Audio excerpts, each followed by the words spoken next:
Good morning, everyone. Yet another stunning day in Lincolnshire. Slight illusion, I think, I'm creating of all these beautiful screenshots, and everywhere you look, it's absolutely stunning. Anyway, as you know, one of my mantras is to encourage you chaps to go and get a PSA test early. And one of my closest friends has done exactly that. So here's his little journey going to get his prostate checked out. Good morning, my name's Chris Ainsley, and often referred to as Christophe, actually, by the Knott family. I don't quite know where the French version of my name came from, but following Alistair's diagnosis, I thought I better go and have a PSA test. So today I am doing exactly that. I thought I'd do a bit of video just to make sure that people understand that it's not very difficult. I phoned up my GP last week and went and saw them and just discussed prostate cancer a little bit with the GP. And then following that, they've just sorted out a blood test, which I'm going to this morning. And then the more uncomfortable, I think, version of the actual physical check with the thumb up the bum. So that's happening on Thursday. But today I thought I'd just put a bit of video to, one, give my support to Notty, who's a very close and very dear friend. And having gone through the diagnosis over the last 3 months or so, then the challenge is obviously very real and very harsh. So I would encourage anybody listening to this to go and get a PSA test. It's really simple. It's very easy. And actually, just for reassurance, if nothing else, catching it early makes a huge difference. One thing that the doctor did say to me, which I think is probably worthwhile highlighting, is that the PSA test alone is not hugely effective. About 25% of people who have a PSA, an elevated PSA result, actually don't have prostate cancer. And the other way around, 25% of people who have a negative PSA result may well still have prostate cancer. So the test is not particularly effective, and that's why they do suggest that you should have both tests done in a relatively short time. And the other thing that was very, I suppose, interesting to put into a video is that in order to make sure that the results are as efficient and as effective as they can be, then there are a couple of things before your blood test that you should not do. Apparently, any sex or masturbation will elevate your PSA test, so none of that 48 hours before your blood test, and also lay off the alcohol or any strenuous exercise. All those things do have an impact on the PSA levels in your blood. So 48 hours before your blood test, none of that. Okay, so I'll come back to you after I've finished the test. Well, here we are at Harbury Village Surgery. It's a very cute little place, but so ready for my PSA test. Let me get the date for you. Okay. She's doing telephone calls on the 3rd. Clever. Well, look at that. It's now, 8:47. It took me precisely 2 minutes to have my blood test. So thank you, Harbury Surgery. 24 hours and we get the results, I think. So speak to you later. Just back from my PSA blood test, very rapid. In fact, it was probably about 2 minutes I was in the surgery.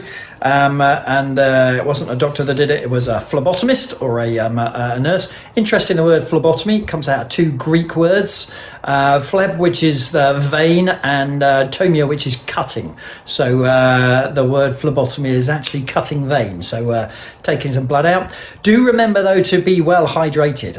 It's a lot easier for a phlebotomist to get a needle into a well-perfused vein because it's a bit larger, and that makes the job a little bit easier. So anyway, do go to your GP, sort it out pretty quick. It's very easy, very quick, and very painless. So yeah, hop to it.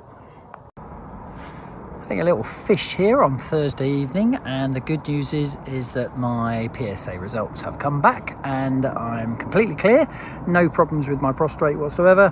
So you know, a bit of a relief. It just goes to show, going out and getting a test, it's not that difficult, really easy, and you know, you can then relax a bit after the results. So that's good news. Well, that's absolutely brilliant news, Chris. Well done, and I'm ever so grateful for you taking us on your little journey to get your prostate checked out. So I've got some bit more information to give everyone just before I finish. So just give me a minute and I'll move inside and then just run through some other stuff with you.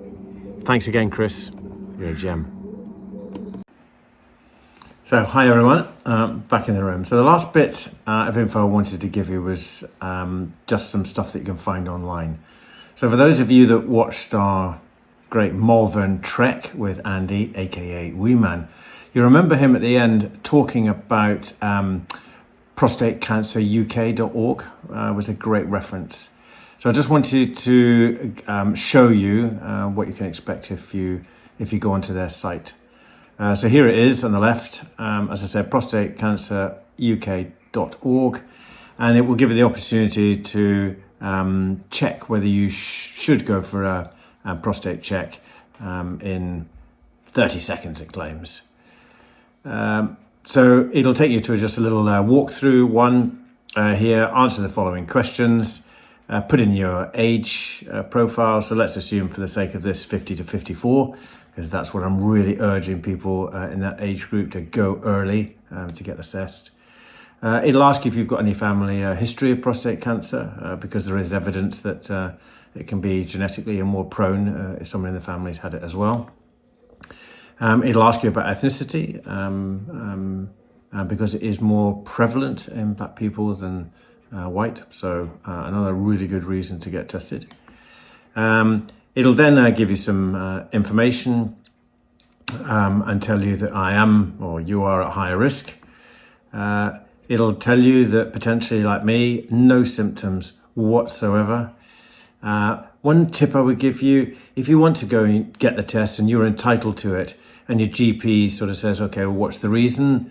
If necessary, just say, well, you know, I think I might be weeing a bit more in the night. I have heard some stories of some GPs saying, well, if you've got no symptoms, then why do I need to test you? Which is ridiculous. So if necessary, just say that to give them a reason. And clearly, as me, if you haven't got any symptoms, doesn't mean that you haven't got prostate cancer.